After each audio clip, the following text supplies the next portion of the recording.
मैंने recording start की है अभी, मैं अभी फीचर्स को देख ही रहा था पॉडकास्ट के, तो रिकॉर्डिंग मैंने स्टार्ट कर दी है। तो हम लोग एक बार फिर से शुरू से हर चीजों पे एक बार डिस्कशन करते हैं। अमृतपाल ने भिंडरवाला जो कांड हुआ उसको देखा, या भिंडरवाला का जो ऐसा कह सकते हैं एक्सटर्मिनेशन हुआ भिंडरवाला एंड गैंग का, उसका उसने उसके बारे में उसे खबर मिली, तो उसके बाद उसको बुरा लगा, उसके बाद वो बंदा बागी हो गया। ये एक स्टोरी है जो सामने उठ के आ रही है। एक उसी उसको लगा कि उसकी कॉमनल वायलेंस हो रहा है उसके साथ में, इस कारण वो विरोध में उतरा है और एंटी इंडियन हो गया है। एम आई राइट? Right right right. अच्छा, एब्सोल्युटली। ओके। तो इनका डिमांड क्या है? इनका डिमांड वही है खालिस्तान में बेसिकली, कि हमें अपना खालसा राज चाहिए। दे कहाँ पे नीड चाहिए? अलग, they need new Pakistan, nation. कहाँ पे चाहिए? जो इंडिया का इंडिया, पोर्शन है वो चाहिए उनको। इंडिया कहीं पे नहीं, इनको अपना मतलब इंडिपेंडेंट चाहिए। कहीं कहाँ पर कहीं तो नहीं लिखे नहीं, नहीं। कहीं कहीं पर नहीं। मैंने एक स्पीच सुनी थी इसी के अमृतपाल की, तो इससे पूछा गया था कि आप क्या डिमांड करते हैं, तो उन्होंने ये बोला था कि we need a separate country. तो पंजाब वाला पोर्शन इंडिया का मांगा था इनने, तो उसी एंकर ने इनसे ये पूछा था कि आप पाकिस्तान में जाकर क्यों नहीं डिमांड करते हैं, जहां पर आपकी 65% लमसम एरिया है, लैंड एक्वायर करता है। तो उनका उसका ये जवाब था कि पहले हम इंडिया में करेंगे इसको, फिर जाकर वहां पर इम्प्लीमेंट करेंगे लाहौर में जाकर।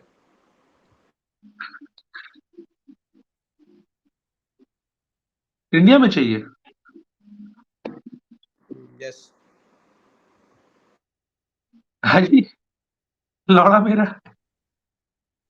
और नहीं, ये आधी बात है, इनको अपना हिमाचल भी चाहिए और हाँ जी, हरियाणा भी चाहिए। लौड़ा मेरा। दो।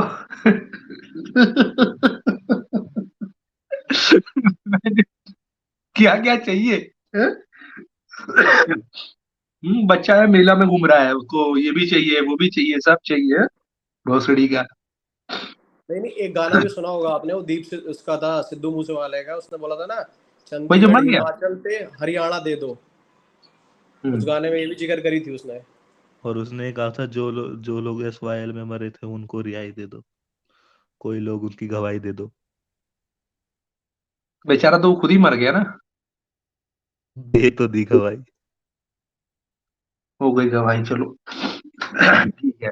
नहीं, देखिए जैसे अब हम लोग इतने जुड़े हैं, हम लोग सिर्फ ये टॉपिक है ना जो कि देखा जाए कि हर किसी का बिहाफ होता है। जैसे कि कोई कहता है कि ये चीजें ठीक है देश के अंदर, कोई कहता है कि चीजें बेकार है, गलत है। तो अपना राइट अपना, जैसे ये है कि विद इन कंट्री के अंदर कोई भी अगर एक कंट्री टूटती है, कंट्री के अंदर कोई भी एक स्टेट टूटता है, कल के दिन मान लीजिए मैं आता हूँ, मैं स्टैंड लेकर मैं कहता हूँ कि मेरे को यूपी के अंदर रहता हूँ, मैं यूपी मेरे को अलग चाहिए। तो ऐसे और ऐसे चीजें तो होती नहीं है, इतना इजी तो नहीं है। तो कहीं ना कहीं गवर्नमेंट का भी सपोर्ट मुझे लगता है कि है इसके अंदर, क्योंकि विदाउट गवर्नमेंट ये चीजें नहीं हो सकती है। कि कोई भी चीज पनपती है तो रॉ एजेंसीज या जितनी भी हमारी एजेंसी चल रही हैं, उनके पास कुछ लेवल तक इन्फॉर्मेशन जाती होंगी, ऐसा नहीं कि नहीं जाती होंगी। लेकिन मेरे हिसाब से अगर ये चीजें पनप रही हैं तो इसको स्टार्टिंग में ही अगर इसका रूट कॉज देखकर सोल्यूशन देना चाहिए, वो ज्यादा बेटर रहेगा। क्योंकि हम वेट करते हैं कि पहले उसको पालते हैं पोसते हैं, जब वो चीजें बिल्कुल एक्सट्रीम लेवल पर चली जाती है तब हम उस चीजों का सोल्यूशन देखते हैं। जब वो एक्सट्रीम लेवल पर चली जाती है तो सोल्यूशन वही निकलता है कि इंटरनेशनल लेवल पर बदनामी होती है, और फिर उसके बाद एट लास्ट डीफेम पूरा कंट्री को ही उठाना पड़ता है।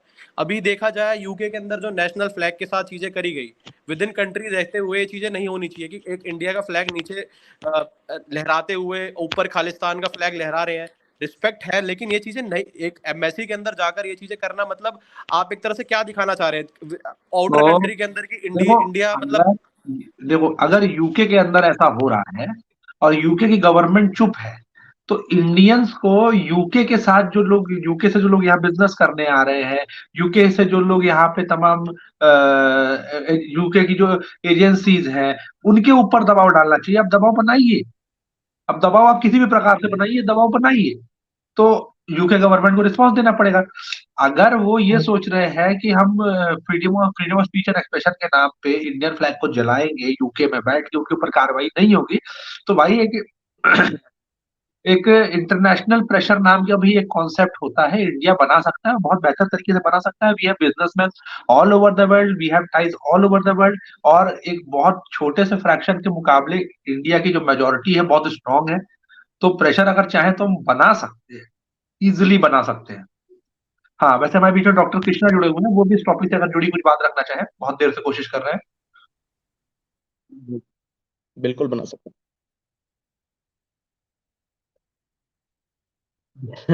मेरा कुछ नेटवर्क का इश्यू हो रहा है, मैं बार बार कट जा रहा है, तो उसके लिए मैं क्षमा चाहूंगा। ये बात है 1940 की, जब एक खालिस्तान नाम की किताब लिखी गई और उसमें पहली बार डॉक्टर खालिस्तान साहब, का जिक्र हुआ। डॉक्टर साहब आपका आवाज बहुत जी, ज्यादा इको कर रहा है, बहुत हमें ज्यादा सही आ रहा दिक्कत। है। हाँ, वॉइस में दिक्कत आ रही है। ईयरफोन या तो हटा लीजिए। कुछ नेटवर्क की समस्या है।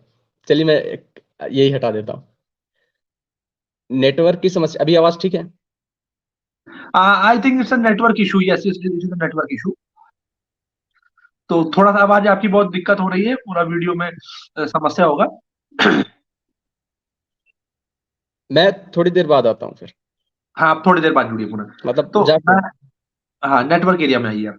तो अच्छा, तो सिद्धू मूसेवाला जो था, उसने, जब मैं खालिस्तान का कॉन्सेप्ट उसका सुन रहा था कि खालिस्तान जो है उनको वो चाहिए, तो भारत में कई जगह पे खालिस्तान पड़े हुए हैं जहाँ पे लोग चबूतरा डाल के कुछ भी बना लेते हैं, मंदिर बना लेते हैं, मस्जिद बना लेते हैं। क्या इनका भी इरादा वैसा ही कुछ खाली स्थान खोजने का, यानी सरकारी जमीन पे कब्जा करने का? अच्छा, मेरे को जो सबसे हंसी वाली बात लगी कि ये पंजाब मांग रहे हैं, फिर हरियाणा भी मांग रहे हैं, फिर हिमाचल भी मांग रहे हैं, हम्म। और किस बेस पे मांग रहे हैं? मैं शॉक्ड था इस बेस को लेके कि इनको खालिस्तान चाहिए। खालिस्तान जिसका कोई हिस्टोरिकल प्रूफ नहीं है, खालिस्तान जिसका कोई ज्योग्राफिकल प्रूफ नहीं है, खालिस्तान जिसका कोई इमोशनल प्रूफ भी नहीं है, सिर्फ कुछ चंद लोगों की चिल्लाहट है कि हमें खालिस्तान चाहिए, एंड उस बेसिस पे ये देश को तोड़ना चाहते हैं। अच्छा, इनके इस एक्शन से क्या जो नॉर्मल सिख पॉपुलेशन है, क्या वो डिमोनाइज नहीं हो रही है? बिल्कुल बिल्कुल हो रही है भैया। आप और एक उनको चीज अभी करने की आपने कोशिश जैसे करी जा रही है, और ये बहुत पहले शुरू हो गया था। एक ये जन शुरू। माइक। हर्ष, मेरी आवाज क्लियर आ रही है? हाँ, ऑडियो। आ रही है। अब क्लियर आ रही है? एक बार फिर बोलिएगा। हाँ, आ रही है, आ रही है। ये ऑडियो बार बार मतलब कुछ मेरे को इको सा लग रहा है, इसलिए मैं पूछ रहा हूँ। नहीं, हमें बिल्कुल सही आ रही है। आपने वो तो नहीं चला रखी यूट्यूब पीछे? क्या कह रहे हैं? यूट्यूब तो नहीं चला रखा पीछे?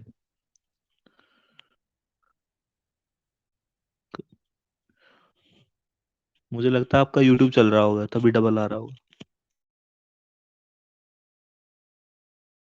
अब नॉर्मल हो गया है, मैंने कुछ एप्स क्लोज किया है। हाँ, वो यूट्यूब ही था वो। नहीं, बैकग्राउंड में कोई एप्लीकेशन चल रहा होगा तो उसमें भी शट ऑन होगा आपका माइक, इस वजह से होगा भाई। हाँ, हो सकता है डॉक्टर साहब की भी आवाज इसीलिए जा रही थी। अच्छा। तो मैं बेसिकली ये कह रहा था कि एक पॉइंट इनकी और जो मैं बताऊं, एक पॉइंट हाँ, जैसे बोलिए। आपने आपने अभी रखा था कि इंटरनेशनल लेवल पर हमें दबाव बनाना चाहिए।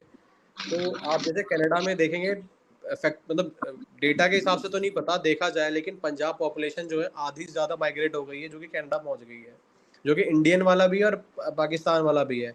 तो वो लोग जब जाके वहाँ पे माइग्रेट हो रहे हैं, तो कनाडा की तरफ से तो हम लोग, मुझे लगता नहीं कि इस लेवल पर दबाव बना पाएंगे, क्योंकि इंफ्रास्ट्रक्चर वो क्रिएट कर दिया गया है उनके लेवल पर। आपने भी देखा था आए दिन कोई वीडियोस आ जाती हैं जिसके अंदर हरियाणा वर्सेस पंजाबी कर दिया जाता है, या फिर इंडियन नेशनल फ्लैग के साथ गलत चीज़ें करी जाती है, जला दिया जाता है। तो उस पर भी कुछ कार्रवाई इतनी उस लेवल तक नहीं हो पाती है। अभी जो ब्रिटिश में भी जो मैटर हुआ है, तो उसमें एक कल्प्रिट पकड़ा गया है, उसके अंदर वो भी इसके लंदन से पकड़ा गया, तो उसमें बताया गया कि ये जो अमृतपाल है उसका कोई रिलेटिव है, और इसने चीज़ें नरेट करी हैं। लेकिन उसी पर क्या है कि कुछ वर्ग आके उन पर, गवर्नमेंट पर दबाव बना रहे हैं। खालिस्तान जो है वो लोग आके वहाँ के लोगों को बैठाकर इस पे दबाव बना रहे हैं कि इसको रिलीज करा जाए, इसको छोड़ा जाए, ये कोई कल्प्रिट नहीं है। तो उस लेवल पर जो हमारी इंडियन की जो यूथ है जो बाहर रहती है, या फिर इंडियन की जो गवर्नमेंट है, इसको एक्शन लेना, इसको देखना चाहिए, स्ट्रिक्टली लेना चाहिए इस चीज़ों को। नहीं तो आपको ही पता है जो कश्मीर वाला जो पोर्शन गया, जो कश्मीर का जो आधा पोर्शन है, पाकिस्तान पहले था, कश्मीर कश्मीर करके राजनीति करता था। अब उनको दिख रहा है कि कश्मीर वाला मुद्दा इतना इजीली सॉर्ट आउट नहीं होना, तब उनने स्टार्ट कर दिया टारगेटिंग पंजाब को। और रही बात गवर्नमेंट, तो गवर्नमेंट रोल प्ले कर सकती है इसके अंदर, गवर्नमेंट की इस चीज़ों को रोक सकती है, लेकिन गवर्नमेंट क्या है कि स्लो चल रही है मेरे हिसाब से, तो क्योंकि इतनी चीज़ें प्रमोट होने के बाद भी एट लास्ट सोल्यूशन दे रही है, तो वो चीज़ गलत है। ओके। अच्छा, मुझे क्या लगता है कि कहीं ना कहीं खालिस्तान मूवमेंट को जो हमारी केंद्र की सरकार है उसका भी बड़ा वो जा रहा है, सपोर्ट जा रहा है, ताकि वो वोट बैंक को खींच सके अपनी ओर। बिल्कुल बिल्कुल। डॉक्टर कृष्णा, आप आवाज आ रही है आपको?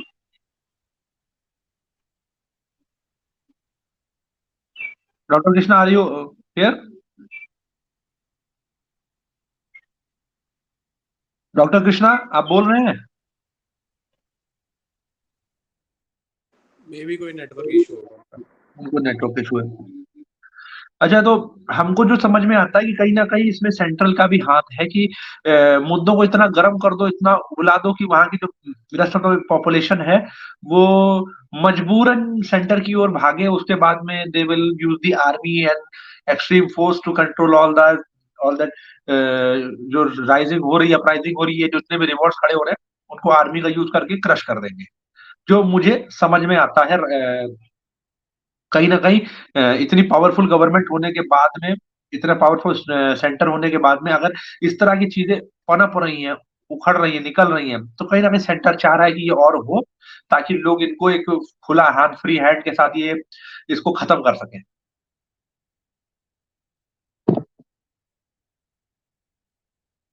हर्ष? हाँ, मेरे को बिल्कुल यही बात लगती है। और जैसे कि कल हम स्पेस में ना बनाया था हमने इसके लिए, तो एक विशेष जाति का वर्ग है जो अपने आप को सबसे ऊंचा बताता है, वो वर्ग आया था। तो वो वर्ग कह रहा है गुरुद्वारा ऐसे होते हैं, गुरुद्वारा वैसे होते हैं। फिर मैंने बोला उनको कि तुम गुरुद्वारा कभी गए हो? तो कहते हैं हम कभी गुरुद्वारा नहीं गए हैं, वहां पे तो भिंडरावाला की फोटो रखी जाती है। मैंने कहा मैं भी कभी गया हूँ गुरुद्वारा, बहुत बार गया हूँ। तो मैंने तो कभी देखा नहीं है कि ऐसे तुम भिंडरावाला की फोटो रखी हो, तुमने कहाँ देख ली है?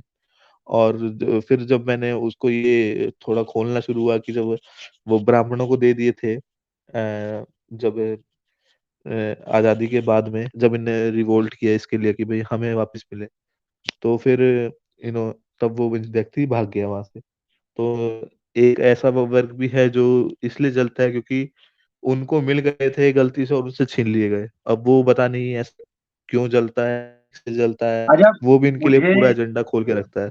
मुझे एक रीजनिंग जो सिखिज्म और ये ब्राह्मणिकल सोसाइटी के बीच में एक जो दुश्मनी है उसके रीजन आती है समझ में, कि सिखिज्म ने कॉन्सेप्ट लाया था जो आज के समय में लोग हिंदुज्म में अप्लाई कर रहे हैं। जैसा कर्मा सिस्टम जो था, ये बेसिक जो सनातन रिलीजन है इसका कॉन्सेप्ट नहीं है। कर्म प्रधान विश्व रची राखा वाली बात ठीक है कि कर्म प्रधानता है, पर कर्म के अनुसार पे वर्ल्ड का जो बंटवारा है, ये कॉन्सेप्ट जो था ये इन्होंने उठाया था किससे? सिखिज्म से। सिखिज्म के अंदर अगर आप जाएंगे तो आपको मिलेगा कि उनका कहना है कि मैं ज्ञान में ज्ञानी हूँ, ब्राह्मण हूँ, युद्ध में मैं क्षत्रिय हूँ, व्यापार में मैं वैश्य हूँ और सेवा में मैं शूद्र हूँ। तो ये सिखिज्म का बेसिक कॉन्सेप्ट था। वो अपने आप को सिख कहते थे, शिष्य कहते थे, जो सारा काम कर सकता है। सिख का मतलब होता है या ही होता है कि मतलब शिष्य। तो इसका बेसिक कॉन्सेप्ट था। तो कहीं ना कहीं सिखिज्म को इंडिया से खत्म कर देना हिंदुज्म के एकदम स्ट्रांग होने की, एकदम सर्वमान्य होने की एक आखिरी कील होगा। क्योंकि सिखिज्म की जो टीचिंग है वो बेसिकली वही टीचिंग है जो हिंदुज्म ने उससे चुराई है, जो मुझे समझ में आता है। एक रीजन मुझे ये भी लगता है कि कहीं ना कहीं खालिस्तान मूवमेंट को बूस्ट देना, सिखों को डिमोनाइज करना, सिख रिलीजन को डिमोनाइज करना, ये सारी चीजें जो है, और उनमें भी जो फ्रैक्शंस खड़े किए जा रहे हैं, वो भी कहीं ना कहीं यही एक मतलब पर्टिकुलर रीजन मुझे समझ में आ रहा है। आडी? मैं एक चीज़ रखना चाहता हूँ। कुछ टाइम पहले ना एक जैसे हम लोग बैठते हैं स्पेसेस में, तो एक ये आपका मतलब पंजाब साइड से एक भाई जुड़े थे, जो कि उनसे मैंने पूछा कि मैंने पंजाब की सिचुएशन क्या है आज के टाइम पे वेस्ट में, मतलब इंडिया का, पहले तो इंडिया का पूछा कि इंडिया की क्या सिचुएशन है, तो उन्होंने बताया कि इंडिया में क्या है कि सिख वर्सेस हिंदू कर दिया गया है, वहाँ पर सिचुएशन ऐसी क्रिएट कर दी गई है। और मैंने पूछा, मैंने कि ये तो चलो ये इंडिया का है, अब इंडिया के अलावा पाकिस्तान में क्या सिचुएशन है? तो उन्होंने पाकिस्तान का ये बताया है कि पाकिस्तान के अंदर जो सिख हैं और जो आपके अफगानीज होते हैं उनके अंदर में काफ़ी डिस्प्यूट है, और अफगानीज उन पे हावी है। जैसे इंडिया के अंदर सिचुएशन जो है वही वहाँ पर भी है, वहाँ पर थोड़ा एक एक्सट्रीम लेवल पर है। वहाँ पर ये चीज़ें, जैसे इंडिया में तो गवर्नमेंट टेक ओवर कर रही है, गवर्नमेंट इसको कंट्रोल में ले रही है, वहाँ पर ये चीज़ें और ज़्यादा पनप रही है। जिसके अंदर क्या है कि पंजाबी जो वहाँ पर रहते हैं, पंजाबी सिख जो है, उन पे बिल्कुल हावी हैं ये लोग, और वो चाहते हैं कि ये कम्प्लीटली डिस्ट्रॉय हो जाए। तो जो इंडिया के अंदर जो भी चीज़ डिमांडिंग चल रही है, अदर देन आप देखा जाए, आपने अभी कुछ टाइम पहले रिसेंटली देखा था अफगानिस्तान में क्या सिचुएशन हुई थी, जो कि आपके गुरुद्वारे थे या फिर जितने भी मंदिर थे, वो तालिबानियों ने क्या करा आपका सबको ही अपना राज कर दिया बिल्कुल ही, कि आपको बुरखा पहनना, ये पहनना है, वो पहनना है। उनने चीज़ों को लागू कर दिया, और अपने ही जो सिख वहाँ के पे भाई थे वो लोग ऑटोमेटिकली माइग्रेट होकर यहाँ पर आ गए, इंडिया में आ गए, कुछ कहीं और कंट्री में चले गए। तो मैं तो ये कहना चाहता हूँ भैया कि 26 जनवरी को, जब ये कुछ टाइम पहले भी जो पिछले साल हुआ था, फ्लैग को डाउन करके दूसरे खालिस्तानी फ्लैग को लगा दिया गया था, तो उसके अंदर कुछ अपने जो सिख भाई हैं उनने भी इस चीज़ों को प्रमोट करा ऐसे कि इससे हमारी विजय हुई। मैं मानता हूँ विजय, आप फ्लैग से कोई विजय नहीं होती है। अगर फ्लैग कहीं पे रेस कर दे रहे हो, या फिर इंडियन फ्लैग को जला दे रहे हो, तो उसके जो बंदा फ्लैग जला रहा है और जो बंदा फ्लैग को नीचे गिरा रहा है, फेंक रहा है और एक रिस्पेक्ट कर रहा है, दोनों में डिफरेंस होता है। तो एक एक अपने एक मेरा फ्रेंड ही था जो सिख था, उसको उसने 1984 के बारे में चीज़ें डाली कि भैया ये हुआ हमारे साथ, ये चीज़ें हुई, मतलब कुछ एक क्लिप सा डाल लगा था। तो मैंने उससे ओवर द कॉल जब मेरे को मिला था, तो मैंने पूछा, मैंने कि भाई 1984 के बारे में आपको क्या पता है? तो उन्होंने बोला कि हमारे साथ ये चीज़ें हुई, भिंडरावाले को मार दिया गया, ये चीज़ें करी गई इंदिरा गांधी ने। देखिए, हर एक बंदे का पहलू अलग हो सकता है, आपका शायद मे बी कुछ अलग होगा इंटेंशन, मेरा भी अलग है। मैं इसलिए अलग मानता हूँ क्योंकि अगर अगर कोई भी बंदा हो, अगर गवर्नमेंट को इंटेलिजेंस से मिल रहा है कि ये बंदा डिस्ट्रॉय करने वाला है, तो उसको पनपने मत दो। आप स्टार्टिंग में ही उस पर कार्रवाई कर दो कि अगला बंदा अगर सही डायरेक्शन में लेकर जा रहा है, अपने समाज हित के लिए बात कर रहा है, या फिर अपने कुछ भी चीज़ पॉजिटिव वे में पॉजिटिव आउटपुट दिलवा रहा है, तो मैं मानता हूँ कि आप कर रहे दीजिए उसको। लेकिन अगर पॉजिटिव से ना करके वो नेगेटिव इम्पैक्ट ले रहा है, इम्पैक्ट नेगेटिव चीज़ों को प्रमोट कर रहा है, उससे क्या होता है कि अब एक चीज़ मैं यहाँ पर एक चीज़ और ऐड ऑन करना चाहता हूँ। अब एक देखा जाए, अब जो बाहर कंट्री के अंदर चले गए हैं जितने भी इंडिया वाले भी, सिक्स, और जो आपके पाकिस्तान वाले भी हैं, तो वो लोग अगर बाहर जाके इस चीज़ों को प्रमोट कर रहे हैं कि आप हमें खालिस्तान चाहिए, हमें ये चाहिए, वो चाहिए, इसमें एट लास्ट लॉस किसका हो रहा है देखा जाए तो? जो हमारे कंट्री के अंदर जो लोग रह रहे हैं, वो लोग क्या, उनकी माइंडसेट को ऐसा बना दिया जा रहा है कि भाई आपका पर्टिकुलर वर्ग, पर्टिकुलर इंडिया की जो गवर्नमेंट है, पर्टिकुलर इंडियन के जो लोग हैं, जो कि अलग अलग जो भी कम्युनिटी के हैं, वो सारे आपके दुश्मन हैं। उनको एक तरह से माइंडसेट से क्रिएट करा जा रहा है। वो एक दूसरे से लड़ेगा, और लड़ेगा तो ऑटोमेटिकली उनकी जो जनसंख्या है वो कम होगी। वो जो बाहर चले गए वो तो क्या कर रहे हैं, वो सिर्फ हेट रेट और ये चीज़ें फैला रहे हैं, प्रमोट कर रहे हैं। उससे लॉस तो अपना अपने भाईचारा या अपना सिस्टम में बिगड़ेगा ना, इकोसिस्टम में। अब आप भी सिख भाइयों से मिलते हैं, उनका बात करने का तरीका, हम लोग कई कई जगह पर वो दिखा देते हैं कि भाई हम हैं, थोड़ा ईगोइस्ट हो जाते हैं। लेकिन उन लोगों के साथ कभी आप उठोगे बैठोगे, तो वो लोग हर एक वे में, मैं मानता हूँ हर एक वे में प्रमोटिव होते हैं। जैसे कि कोई भंडारा हो गया, कोई भी चीज़ हो गया, उन लोगों का थोड़ा सा इस चीज़ों पे बहुत अच्छे हैं। तो देखा जाए उन भाइयों के साथ ये चीज़ें ना हो, कि जो बंदे जो सही है, जो सही डायरेक्शन में जाना भी चाहते हैं, लेकिन इन चीज़ों को देखते हुए वो भी इसके राह पर ना पहुंच जाए। अभी वही जो भाई जिससे मेरी बात हुई थी लास्ट पेस में, तो उसने बताया कि बहुत जो बंदे थे जो एजुकेटेड थे, जो इस चीज़ों को प्रमोट नहीं करते थे, लेकिन जो अमृतपाल का जब इंसिडेंट हुआ ना, उसके बाद से सब लिखने लग गए हैं कि we are not Indians, we are supporting Khalistan. तो ये चीज़ें क्यों प्रमोट हो रही हैं? आप एक बंदे के चक्कर में पूरा देश का इकोसिस्टम खराब हो रहा है। तो उसको उस ये मैं तो ये मानता हूँ कि जो अमृतपाल है ये कोई मोहरा है। पीछे जो भी इंटेलिजेंस काम कर रही है वो अलग है। ये सिर्फ एक एक जो बंदा है ना फ्रंट लाइन पर आके चीज़ों को रख रहा है, बाद बाकी बैक पे काम कोई और ही कर रहा है मेरे हिसाब से तो। बाद बाकी मेरे पॉइंट्स में भी शायद किसी को नेगेटिव लग सकते हैं, लेकिन कोई किसी की थिंकिंग अलग हो सकती है। लेकिन आप अपना ओपिनियन आप भी रखिए। अच्छा, इससे मुझे एक चीज याद आई कि अभी कुछ समय पहले जो ट्रेंड में हम लोग भी सम्मिलित हुए थे कि वी वर लाइक दैट कि बहुत से राजपूत कम्युनिटी के लोगों ने कहना शुरू कर दिया कि हम हिंदू नहीं है। मैं खुद भी कहता हूँ कि मैं हिंदू नहीं हूँ। और कहीं ना कहीं बहुत सी कम्युनिटीज होती है जो कंट्री के अंदर रह रही, कि भाई उनको लग नहीं रहा है कि उनके साथ इंडियंस जैसा व्यवहार हो रहा है, उनके साथ एक सिटीजन जैसा व्यवहार हो रहा है, उनको साइडलाइन किया जाता है, बहुत सारी कम्युनिटीज कहती है।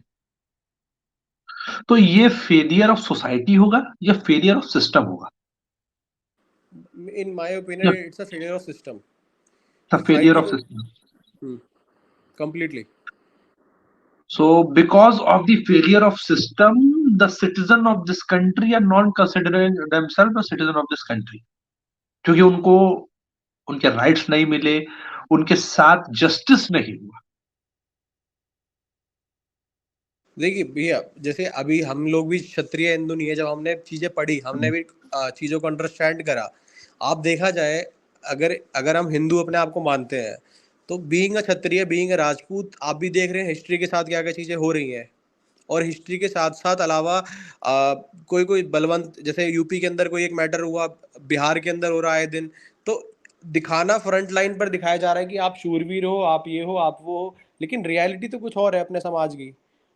मैं ये कहना चाहता हूँ, जो ये चीज़ें हैं, ये चीज़ें आप, अब हम लोग तो उग्र होकर हम अटैक कर रहे तो नहीं जा रहे, हम ये चीज़ तो डिमांड नहीं कर रहे कि हमें एक अलग कंट्री दो, या फिर हमें बिल्कुल ही टोटली जितने बीइंग क्षत्रिय, जितने भी क्षत्रिय हैं वो भाई एक अपनी कंट्री बनाना चाहते हैं, एक कंट्री दिया जाए, इसकी तो डिमांड कहीं से नहीं हो रही है। लेकिन आप एक पॉजिटिव वे में रखिए बात को, लेकिन और वो पॉजिटिव वे।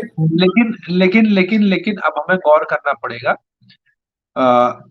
जो चीजें सिखों के साथ हुई, अगर वही चीजें आने वाले 10 साल में इस कम्युनिटी के साथ होगी, तो ये भी वैसे ही कहेगी। हमको थोड़ी चीजें, हम लोगों ने सबसे बड़ी समस्या ये ना कि हम रियलाइज नहीं कर रहे हैं। अमेरिका बोलता था कि इराक हमला करता है, लेकिन कभी कभी उनमें किसी ने ये नहीं कहा कि अमेरिका ने इराक के साथ क्या किया। तो हमको थोड़ी सी चीजें देखनी पड़ेगी कि कहीं ना कहीं अगर उनके अंदर कुंठा है, गुस्सा है, तो कुछ रीजंस तो होंगे, but something that has been done by the system. And directly indirectly अगर हम उस सिस्टम को सपोर्ट करते चले आ रहे हैं, तो कमी हमारी भी है। हमने सुधार करने की कोशिश नहीं करी। दूसरी चीज क्या है कि मैं इस टॉपिक के ऊपर बहुत समय से बहुत सारी चीजें मेरे को समझ में आती है कि मुझे जो जितने भी मतलब ये खालिस्तान इंटेलेक्चुअल्स मिले, तो वो इंटेलेक्चुअल्स नहीं है, they are people with a certain agenda, कि हाँ उनको एक अलग नेशन चाहिए, उनको एक अपना खालिस्तान स्थापित करना, ये उनका एजेंडा है। उनका उनके पास रीजंस नहीं है, उनके पास खाली खाली एक एजेंडा है, और एजेंडा को वो भी इमोशन से ड्रिवन है। और ये बात मैं बिल्कुल एग्री करूंगा कि जैसे कंट्रीज के बीच में जब लड़ाई रहती है, तो वो एक दूसरे के ऊपर प्रेशर बनाने के लिए अपर हैंड खोजने की कोशिश करते हैं। जब कश्मीर को पाकिस्तान ने कैप्चर करने का काम शुरू किया, तो इंडिया ने बांग्लादेश तोड़ के अलग कर दिया। इंडिया ने बांग्लादेश एक नया बना दिया, पाकिस्तान टूट गया। अब उसके बाद में बलूचिस्तान का प्रेशर बना दिया, क्योंकि बांग्लादेश जब अलग हो गया तो पाकिस्तान कहीं ना कहीं उस बर्डन से फ्री हो गया, तो इनको एक नया प्रेशर पॉइंट बना था। तो बलूचिस्तान या जो सिंधु देश का जो कॉन्सेप्ट है, ये इंडिया ने वहां पे प्रेशर बनाना शुरू किया, और एक प्रेशर पॉइंट की तरह ये काम करता है कि अगर भाई तुम हमारे यहाँ कश्मीर में इंटरफेयर करोगे, तो हम भाई नया पाकिस्तान बनाने के लिए हम तैयार बैठे हैं, हमें कोई दिक्कत नहीं, हमें सिर्फ एज एन एलाई काम करना है, तुरंत अलग कर देंगे। तो मुझे जो चीज समझ में आती है कि पाकिस्तान का जो इफेक्ट है, मतलब पाकिस्तान का जो इंटरफेरेंस है खालिस्तान मूवमेंट में, वो इसी पर्पज से है कि भाई पाकिस्तान को डर है कि इंडिया उसे तोड़ देगा, तो वो भी डैमेज करना चाहता है किसी ना किसी तरीके से। यही एक कारण है कि जो ड्रग डील्स होती हैं, जो तमाम चीजें हैं, वो इंडिया में पंजाब के रास्ते, क्योंकि वहां से बॉर्डर शेयर करता है इंडिया पाकिस्तान से, तो उधर से ड्रग डील्स और तमाम चीजें, उल्टा पुल्टा पैसा यहाँ पे लाना लाना ले जाने का काम चलता है। तो मैं इस बात को हम लोग कतई डिनाई नहीं कर सकते कि पाकिस्तान का इंटरफेरेंस नहीं है। लेकिन मुझे जो चीज फिर भी लगती है कि आज के समय में ये जितनी भी खालिस्तान मूवमेंट चल रही है, ठीक है ना, जितनी भी खालिस्तान मूवमेंट चल रही है, उसमें बहुत बड़ा हाथ राइट विंग के जो टॉप एलिट्स हैं इनका है, क्योंकि ये चाहते हैं कि ये मूवमेंट इतनी बढ़े और ज्यादा डिमोनाइज किया जाए, उसके बाद में इसको कम से कम, एक होता है ना कि एक बर्डन हट जाता है कि इनका अगर नरसंहार हुआ या इनका अगर एक्सटर्मिनेशन हुआ, तो उसके पीछे कारण ये था कि भाई ये लोग ऐसा कर रहे थे। एक कुछ जैसे इस्लामिस्ट कंट्रीज जो होती है, वो कहते हैं वो काफिर है, भाई उनके रिलीजन को नहीं मानते तो उनके लिए जस्टिफाई करना बस इतने तक ही सीमित है। यहाँ पे मोरल्स और एथिक्स भी आते हैं। तो मोरली और एथिकली ये दिखाना कि ये लोग जो थे गलत थे, ये लोग एंटी नेशनल थे, ये लोग समस्या खड़ी कर रहे थे, इसलिए इनको मारा गया। और इस तरह से इंटरनेशनल लेवल पे इंटरनेशनल लेवल पे और नेशनल लेवल पे इंटरनल एक ऐसा इनको बुलेट प्रूफ जैकेट मिल जाएगा एक्शन लेने का कि भाई कुछ भी कर सके। तो एक मतलब इस तरह से मुझे लगता है कि अमृतपाल जैसे दो कौड़ी के लोगों को हाईलाइट करने का मीडिया का रीजन भी ये है। ये मतलब कुछ नहीं है, ये लोग मेरे हिसाब से दो कौड़ी के हैं। जो होता है ना गली के भैया टाइप, उस टाइप के लोगों को इन लोगों ने एक हीरो बना दिया है, एक कम्युनिटी का। एक दो कौड़ी के आदमी को इन लोगों ने इतना प्रोजेक्ट कर दिया है, जो मुझे समझ में आती है।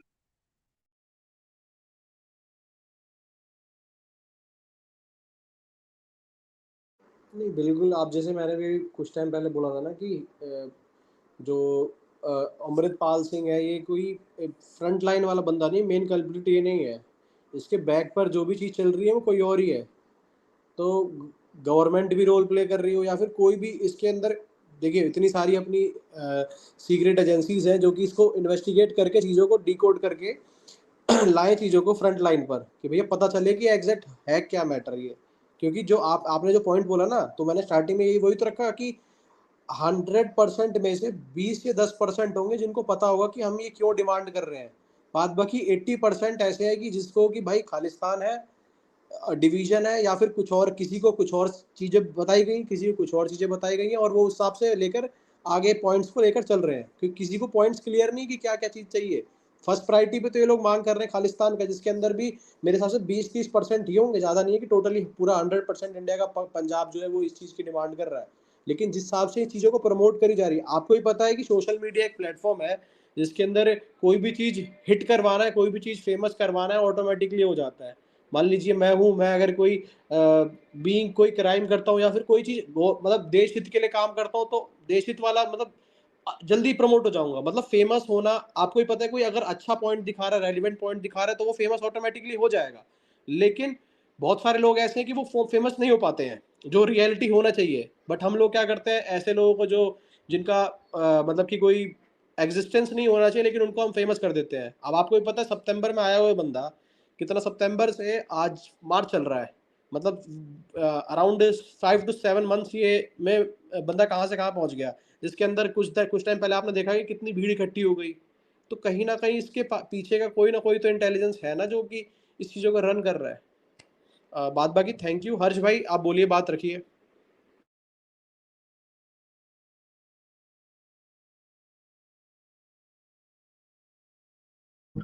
हर्ष, आर यू हियर?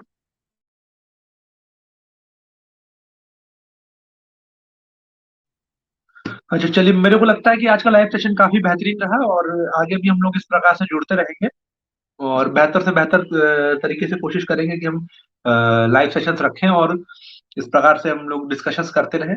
टॉपिक मेरे लिए थोड़ा आउट ऑफ द बॉक्स था, लेकिन आगे की जो टॉपिक्स रहेंगे मैं कोशिश करूंगा कि अ, हमारे क्राइटेरिया के हों। बाकी अगर हर्ष को कुछ बात रखनी है तो रख ले, मैं इसके बाद में इसको एड करता हाँ जी, मैं तो यही बोलूंगा, हमें जो देश का विरोध कर रहे हैं, मतलब देश को तोड़ने की बात कर रहे हैं, उनका विरोध करना चाहिए। ना कि हर कोई पगड़ी वाला दिखे उसको कह दो भाई ये खालिस्तानी है। काफी लोग अपने हक की मांग रखते हैं, जो कि सही बात है। अब एक बंदा आए और ये कहे कि भाई हाँ हमें तलवार रखने की इजाजत होनी चाहिए, तो उसमें क्या बुराई है? कोई बुराई नहीं है, वो तो सबको होनी चाहिए। हाँ, अगर पर वो पंजाब तोड़ने की बात करे तो उसको जेल में डालो। कभी ऐसा ना हो ना कि हर एक बंदे को, हम हर एक नेता को खालिस्तानी समझ के उनको बॉयकॉट शुरू कर दे। इससे बस वही बात है कि गुस्सा ही बढ़ेगा लोगों हूँ। में, और कुछ नहीं होगा। बस मतलब ये जो जनरलाइज कर देना कि पगड़ी पहनना सरदार है तो वो खालिस्तानी है, ये जो कॉन्सेप्ट जो इंट्रोड्यूस करते हैं ना, ये टिपिकल हिंदू मुस्लिम टाइप कॉन्सेप्ट जो होता है, ये एकदम कट्टरपंथी वाला, ये चीज एक्चुअली में बहुत बड़ी प्रॉब्लम क्रिएट करेगी और कहीं ना कहीं ये खालिस्तान मूवमेंट को या सेपरेटिस्ट मूवमेंट को बूस्ट कर देगी। जब आप जनरलाइज करना शुरू कर देंगे किसी व्यक्ति को, किसी को पागल पागल पागल करते रहो तो सही में पागलों जैसी हरकत शुरू कर देता है। किसी को मतलब बुलाते रहो मूर्ख है मूर्ख है मूर्ख है, तो एक दिन सही में मूर्खता कर देगा। शब्दों का बड़ा प्रभाव होता है, बड़ी ऊर्जा होती है इसमें। अगर आप हम्म। किसी कम्युनिटी को लगातार आप इस तरह से टारगेट करेंगे तो कहीं ना कहीं सही में उस तरफ चली जाएगी। और एक That तो that लोग was a कंपेयर एक पगड़ी कर लेते हैं, पर मेरा मानना है उन्हें जो ये अखंड भारत चिल्लाते हैं और खालिस्तान, इन दोनों के मेन पॉइंट्स को भी वो देखो करना चाहिए। अखंड भारत तो जो है ये हाँ, कॉन्सेप्ट हो जाता है बियॉन्ड पाकिस्तान, अफगानिस्तान, ये आपका यूरोप तक चला जाता है अखंड भारत का। नहीं मतलब विचारधारा तो सेम ही है। नहीं आप बात नहीं समझे, अखंड भारत इज नॉट अ विजय, अखंड Bharat was the concept of a conqueror. अच्छा, हिंदू राष्ट्र is the concept of politicians. हाँ वो एग्जैक्टली वो सेम ही There's चीज a कर रहे difference हैं। between a conqueror and a politician. Conqueror is the person who takes up the sword and fights on the front line. होता है वो, एक लड़ते लड़ के उन्होंने राज जीता, लड़ के जीता, चाहे वो तलवार से लड़ा या दिलों से लड़ा, वो जीता। और पॉलिटिशियंस क्या, लड़वाता है, लोगों को मरवाता है, वो दंगे फसाद करवाता है, वो एजेंडा चलाता है। तो बहुत अंतर है एक पॉलिटिशियन और एक कॉन्करर में। तो हिंदू हिंदू राष्ट्र एक पॉलिटिकल एजेंडा है, अखंड भारत एक कह सकते हैं कॉन्करर्स ट्रॉफी है, वो कॉन्करर ही ला सकता है और कोई नहीं ले सकता। और खालिस्तान जो है ये एक पॉलिटिकल एजेंडा है, एक सेपरेटिस्ट एजेंडा है। तो अगर आप हिंदू राष्ट्र की डिमांड करिए या खालिस्तान की डिमांड करिए, मेरे को तो लगता है कि दोनों ही चीजें बेबुनियाद, बेहुदा और घटिया है। Whatever we have, the Bharat we have, we are happy with that. अगर आपको बहुत चुल मची है, we would like the part of Pakistan too in our country, but वो भारत ही रहेगा। We do not want a Hindu Rashtra, हमको भारत ही रखना ना। ये हिंदू राष्ट्र, ये अमृतकाल और ये तमाम चीजें जो है, ये खालिस्तान मूवमेंट से ज्यादा अलग नहीं है, सेम ही चीज है। इडियोसिटी, कंप्लीट इडियोसिटी है, लोगों को कंफ्यूज रखे रहने की, भिड़ाए रखे रहने के लिए, ग्रोथ की तरफ ध्यान ना देके इडियोसिटी में एंगेज रखे रहने के लिए। खैर, आप लोगों का धन्यवाद जुड़ने के लिए। जय श्री राम, जय छात्र धर्म, हर हर महादेव। जय श्री राम।